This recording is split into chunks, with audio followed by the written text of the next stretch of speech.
हरिः ॐ मा गणानां त्वा गणपतिगो हवामहे प्रियाणां त्वा प्रियपतिगो हवामहे निधीनां त्वा निधिपतिग हवामहे वसो मम आहमजा निगर्भधमा त्वमजा सिगर्भधम्मा गायत्री त्रिष्टुभजगत्यनुष्टुप् सह बृहत्युष्णिहा ककुपसूचिभिः शम्यन्तु त्वा द्विपदायाश्च तुखपदास्त्रिपदा याश्च खट्पदाः विच्छन्दायाश्च सच्छन्दाः सूचिभिः शम्यन्तु त्वां सहस्तोमाः सह छन्दस आवृतः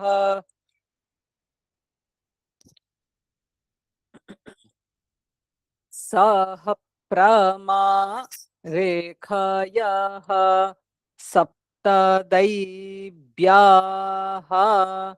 पूर्वे खां पन्था मनुदृश्य धीरा अन्वाले भीरे रथियो न रश्मीन्न जज्जाग्रतो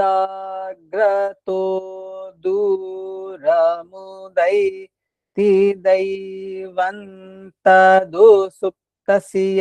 तथैवैति दूरङ्गमं ज्योतिखान् ज्योतिरेकन्तन्मे मनः शिवसङ्कल्पमस्तु जेन कर्माण्यपसो मनीखिनो जज्ञे कृण्वन्ति वेदथे क्षुधिराः जदपूर्वै यक्षमन्तः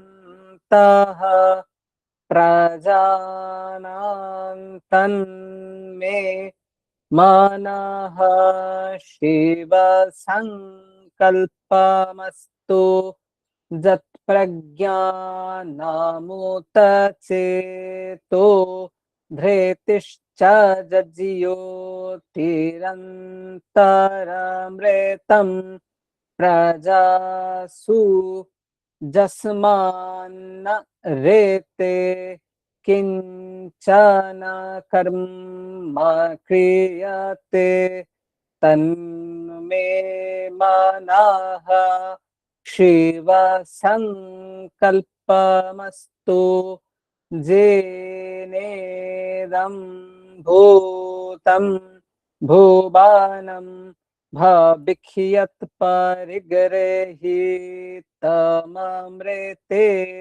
न सर्वं जेन यज्ञस्तायते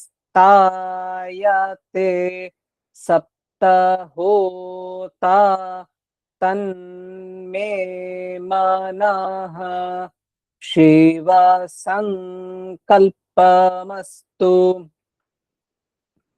जस्मिन् रेचः सामजजुगुंखि जस्मिन् प्रतिष्ठिता रथनाभि रथनाभाबिबाराः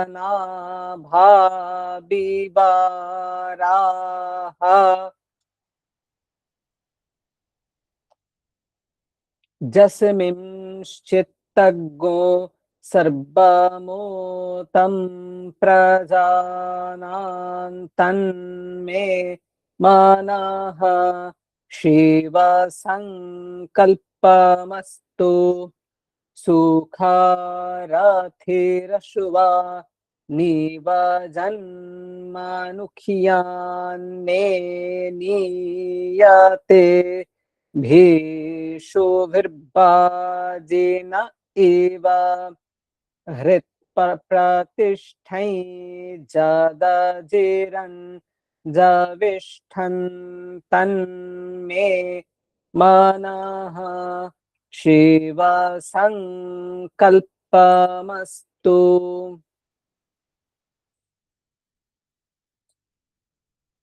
अथ श्रीमद्भगवद्गीता अथ दशमोऽध्यायः। श्रीभगवानुवाच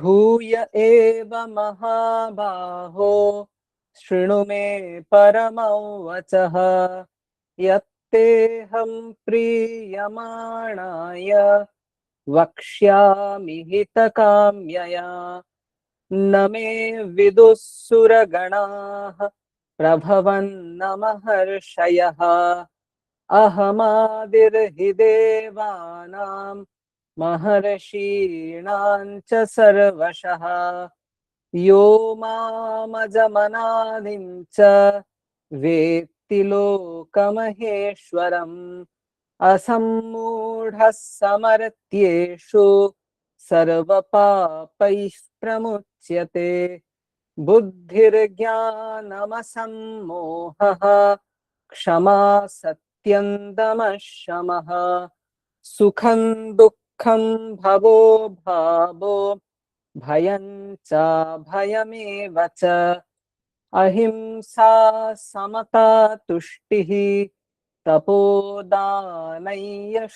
यशः भवन्ति भावा भूतानां मत्त एव पृथग्विधाः महर्षयः सप्त पूर्वे चत्वारो मनवस्तथा मद्भावा मानसा जाता येषां लोक इमाः प्रजाः एतां विभूतिं योगं च मम यो वेत्ति तत्त्वतः सोऽविकम्पेन योगेन युज्यते नात्र संशयः अहं सर्वस्य प्रभवो मत्तः सर्वं प्रवर्तते इति मत्वा भजन्ते मां बुधाः भावसमन्विताः मच्चित्ता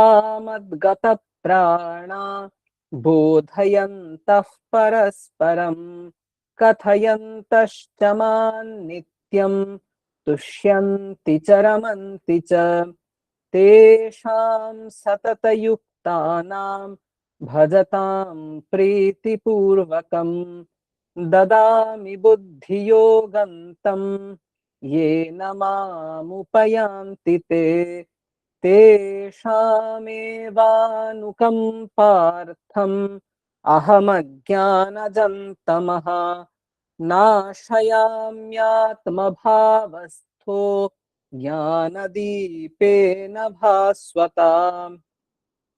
अर्जुन उवाच परं ब्रह्म परं धाम पवित्रं परमं भवान् पुरुषं शाश्वतं दिव्यम् आदिदेवमजं विभुम् आहुस्त्वां ऋषयः सर्वे देवर्षिर्नारदस्तथा असितो देवलो व्यासः स्वयं चैव ब्रवीषि मे सर्वमेतद्ऋतं मन्ये यन्मां वदसि केशव न हि ते भगवन् व्यक्तिं विदुर्देवान दानवाः स्वयमेवात्मनात्मानं वेत्थत्वं पुरुषोत्तम भूतभावनभूतेश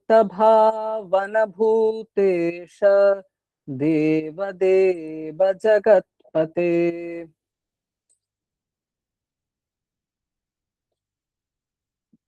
শ্রী শঙ্করাচার্য রচিত শ্রী শিবমানস পূজন স্তোত্রম।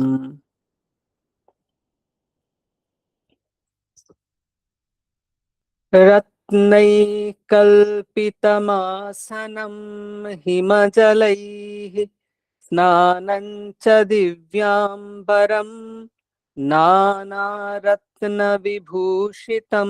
मृगमदा मोदाङ्कितं चन्दनं जातिचम्पकबिल्वपत्ररचितं पुष्पं च धूपं तथा दीपं देवदयानिधे पशुपते हृत्कल्पितं गृह्यताम् सौवर्णे मणिखण्डरत्नरचिते पात्रे घृतं पायसं भक्ष्यं पञ्चविधं पयोदधियुतं रम्भाफलं पानकं शाकानामयुतं जलं रुचिकरं कर्पूरखण्डोज्ज्वलम् ताम्बूलं मनसा मया विरचितं भक्त्या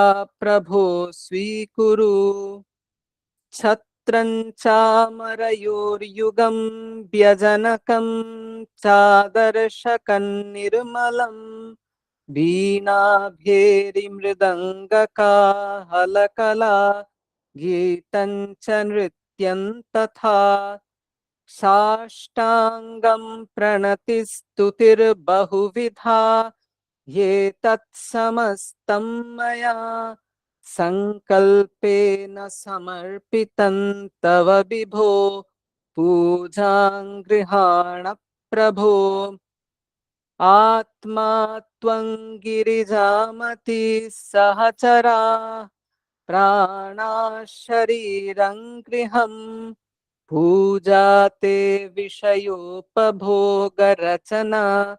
निद्रा समाधिस्थितिः सञ्चारः पदयोः प्रदक्षिणविधिः स्तोत्राणि सर्वा गिरो यदि यत्कर्म करोमि तदखिलं शम्भो तवाराधनम् इत्थं मानसपूजनं शशिभृतः कुर्वन्ति सन्ध्यन्नरः किं वा श्लोकचतुष्टयं प्रतिदिनं पूजावसाने पठन् प्राप्नोति ह समस्तपार्थिवसुखं चान्ते पदं शूलिनो व्यासस्तेन महावसानसमये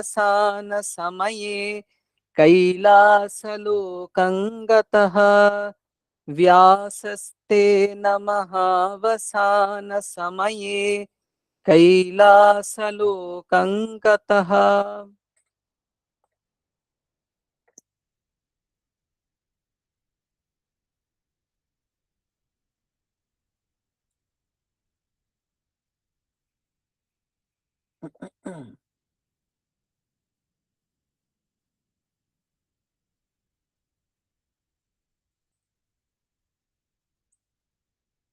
আজকের মনন অষ্টম অধ্যায়ের তৃতীয় শ্লোক।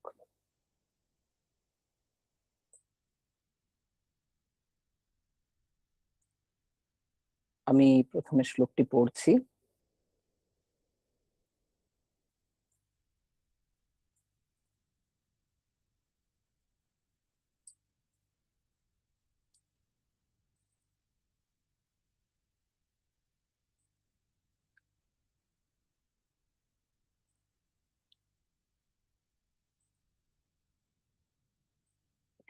श्रीभगवानुवाच अक्षरं ब्रह्म परमं स्वभावोऽध्यात्ममुच्यते भूतभावोद्भवकरो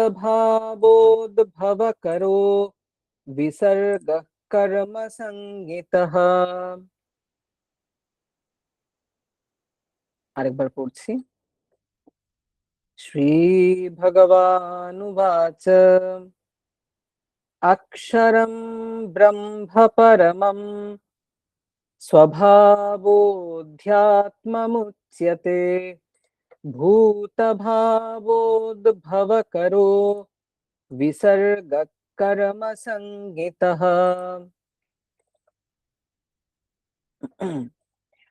এখানে শ্রী ভগবান বলছেন, আগে যে প্রশ্নগুলো করা হয়েছে শ্রী ভগবানকে, সেই প্রশ্নগুলোর এবারে উনি উত্তর একে একে দেওয়া শুরু করছেন।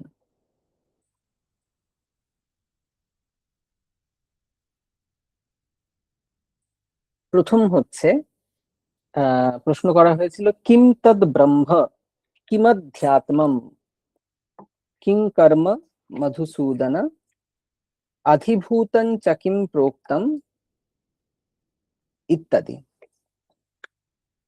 তো এইবারে উনি সেই প্রশ্নগুলো এক এক করে উত্তর দেবেন। তো কি কি প্রশ্ন করা হয়েছিল? প্রথমে বলা হয়েছিল আমাদের কিম তদ ব্রহ্ম, সেই ব্রহ্ম কি। তারপরে অধ্যাত্ম তত্ত্ব কি, অধিভূত তত্ত্ব কি, অধিদৈব তত্ত্ব কি, অধিযোগ্য কি, এই সমস্ত পরপর পরপর জিজ্ঞাসা করা হয়েছে। প্রথম প্রশ্ন প্রথমেই ধরছেন, সেটা হচ্ছে অক্ষরম ব্রহ্ম পরমম স্বভাবোধ্যাত্ম উচ্যতে। এটা বেশ। তো ব্রহ্ম কাকে বলা হয় এই প্রসঙ্গে বলা হচ্ছে যে পরমম অক্ষরম ব্রহ্ম। পরমম মানে হচ্ছে নিরতিশয়, শ্রেষ্ঠ।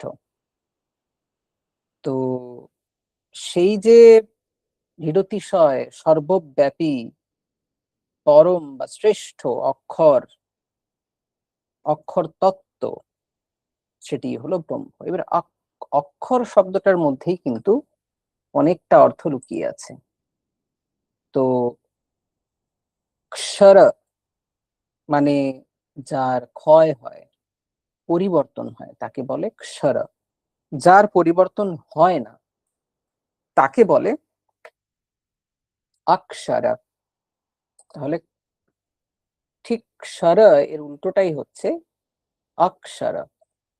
ক্ষর মানে যার ক্ষয় হয়, বিনাশ হয়, সে হচ্ছে ক্ষর। ঠিক আছে, ওই জন্য শঙ্করাচার্য বলছেন অক্ষরম না ক্ষরতীতি অক্ষরম পরমাত্মা। যার ক্ষয় হয় না, স্বভাব বিচ্যুতি হয় না, তাকে বলে অক্ষর। এবং বৃহদারণ্যক উপনিষদে আছে এতস্য বা অক্ষরস্য প্রশাসনে গার্গী সূর্যা চন্দ্রমসৌ বিধৃত উত্তিষ্ঠতঃ। অর্থাৎ হে গার্গী, এই যে অক্ষর ব্রহ্ম পরমাত্মা, তার শাসনে সূর্য এবং চন্দ্র বিধৃত আছে। অর্থাৎ এবং সূর্য এবং চন্দ্র এরা সেই অক্ষর ব্রহ্মের শাসনেই কিন্তু আছে। তো সুতরাং এখানে আমরা দেখছি যে অক্ষর তত্ত্ব বলতে সেই ব্রহ্ম তত্ত্বকে বোঝানো হয়েছে। তো বলা হলো অক্ষরম ব্রহ্ম পরমম, তারপরে স্বভাবোধ্যাত্ম মুচ্যতে। তো অধ্যাত্ম কাকে বলা হয়? বলা হচ্ছে স্বভাবকে। স্বভাব মানে প্রত্যেকটি দেহে সেই বড় পরব্রহ্মের যে প্রত্যগাত্মার ভাব, প্রত্যগাত্ম ভাবে থাকা, তাকে অধ্যাত্ম বলে। ঠিক আছে, শব্দটা হচ্ছে স্বভাব। স্ব মানে কার? পরমাত্মার। ভাব, ভাব মানে কি? ভাব মানে হচ্ছে থাকা, অবস্থিতি। কোথায়? না, প্রত্যেকটি দেহে। কার? পরব্রহ্মের। কিভাবে? প্রত্যগাত্ম ভাবে। প্রত্যগাত্ম ভাবে মানে একদম আহ নিজের স্বরূপ, এটাই আমি, এইরকম ভাবে অবস্থিতি, অর্থাৎ প্রত্যেকটি দেহে পরমাত্মার অভিমান আছে যে আমি এই দেহ, আমি এই দেহ। ঠিক আছে, তো এই রূপে যে থাকা, এই রূপে যে ভাব, তাকেই অধ্যাত্ম বলে। তাহলে স্বভাবোধ্যাত্ম মুচ্যতে। তাহলে অক্ষর কাকে বলে, না ব্রহ্ম কাকে বলে, না সেই পরম অক্ষর তত্ত্ব হলো ব্রহ্ম। সেকেন্ড, অধ্যাত্ম কাকে বলে, না সেই যে ব্রহ্ম বা পরমাত্মা, তার প্রত্যেকটি দেহে যে প্রত্যগাত্মা রূপে অবস্থিতি, তাকে অধ্যাত্ম বলে। কর্ম কাকে বলে, বলা হচ্ছে ভূত ভাবোদ্ভবকরঃ বিসর্গঃ কর্ম সংগীতঃ। বিসর্গঃ মানে ত্যাগ, ঠিক আছে, বিসর্গঃ বিশেষ রূপে ত্যাগ। তো বলা হচ্ছে যে ত্যাগ মানে কি, মানে ওই যে যজ্ঞে যে হব্য দ্রব্যগুলোকে, হবি দ্রব্যগুলোকে ত্যাগ করা হয়, ঠিক আছে, দেবতাদের উদ্দেশ্যে, তাকে কর্ম বলা হয়। সেটা কেমন, ভূত ভাবোদ্ভবকরো, ভূত বস্তুর উৎপত্তিকর। কেন ভূত বস্তুর উৎপত্তিকর? তার কারণ হচ্ছে এই যজ্ঞের মাধ্যমে বৃষ্টি ইত্যাদি যে ভূত, সেগুলো উৎপন্ন হয়, সন্তানাদি, পশু ইত্যাদি ফল লাভ করা যায়। ঠিক আছে, তো তার তো একটা ভৌতিক ফল থাকছেই। ঠিক আছে, ভৌতিক ফল মানে ম্যাটেরিয়াল গেইন আর কি। তো সুতরাং এখানে উনি ওই কর্ম কাকে বলে, কিম তদ ব্রহ্ম কিম অধ্যাত্মম আর কিং কর্ম মধুসূদন, এই লাইনটার উত্তর এখানে দিলেন যে পরমাত্মা যার নিজের স্বরূপ থেকে বিচ্যুতি হয় না, যিনি অক্ষর, তিনি হলেন এখানে ব্রহ্ম। আর তার যে থাকা প্রত্যেকটি শরীরে, তার যে ভাব, তার যে অবস্থান, তাকে বলা হয় স্বভাব। কিভাবে অবস্থান, একদম অঙ্গাঙ্গী ভাবে, অপৃথক ভাবে, ঠিক আছে, প্রত্যগাত্ম রূপে, তাকে বলা হচ্ছে অধ্যাত্ম। আর এই যজ্ঞ কাকে বলে, ভূত ভাবৎ ভবকরো বিসর্গ কর্ম সংগীত। কর্ম কাকে বলে, কি বলা হচ্ছে না বিসর্গ, হবি দ্রব্য সমূহের যে ত্যাগ, তাকে কর্ম বলে। এবং সেই কর্মে কি হয়, ভূত ভাবোদ্ভবকরো, বিভিন্ন ওই বৃষ্টি ইত্যাদি রূপ যে স্থাবর জঙ্গম পদার্থ যজ্ঞের ফল রূপে এগুলো আবির্ভূত হয়। ঠিক আছে, তো এই একে কর্ম বলা হয়। সুতরাং খুব সুন্দর করে উনি ওনাকে যে প্রশ্নগুলো করা হয়েছে, সেই প্রশ্নগুলোর উত্তর উনি পরপর দিচ্ছেন।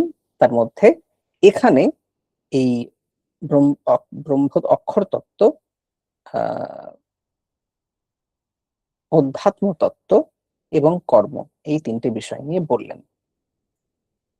এইবারে এখানে এটা তো যখন আমরা শুধুমাত্র এই গীতার দৃষ্টিতে দেখব, তখন, বা শঙ্করাচার্য শুধু দেখে আমরা আলোচনা করব, তখন কোনো অসুবিধা হয় না। কিন্তু যখন আরো অন্যান্য আহ অদ্বৈত দর্শন ছাড়া অন্যান্য দর্শনের গ্রন্থগুলো যখন আমরা দেখব না, তখন এখানে অনেক আলোচনা আছে, অনেক আলোচনা আছে। তো সেখানে আহ সবাই জীব আর ব্রহ্মকে এক বলে না। শ্রীধর স্বামী, মানে যারা দ্বৈত বেদান্ত অনুসরণ করে, তারা বলে যে জীব হচ্ছে পরমাত্মার অংশ, অংশাংশী ভাব আছে। তো তারা সেরকম ভাবে ব্যাখ্যা করে। কিন্তু শঙ্করাচার্যের ব্যাখ্যাটা খুব যুক্তিযুক্ত এবং কোহেরেন্ট, মানে ঠিকঠাক ঠিকঠাক, আহ, মানে একটার সাথে অপরের সাযুজ্য সামঞ্জস্য আমরা পরিষ্কার বুঝতে পারি। তার মানে কি অন্য জায়গায় সাযুজ্য সামঞ্জস্য নিয়ে আছে, কিন্তু শঙ্করাচার্যেরটা অনেক বেশি লজিক্যাল। ঠিক আছে, কারণ সবাই তো চেষ্টা করছেন যে তাদের যে সিদ্ধান্ত আছে সেই অনুসারে যাতে ব্যাখ্যা হয়। তো সেখানে শঙ্করাচার্যের ব্যাখ্যাটা অনেক বেশি কনভিনসিং। সেটা যখন আপনারা একাধিক ব্যাখ্যা কখনো দেখার সুযোগ হবে আপনাদের, আপনারা বুঝতে পারবেন। ঠিক আছে, তো আজকে আর দীর্ঘায়িত করছি না। আপনারা এরপর প্রাত্যহিক ধ্যান, জপ, শরীরচর্চা ইত্যাদির মাধ্যমে আজকের সুন্দর দিন শুরু করুন। সকলকে সুপ্রভাত।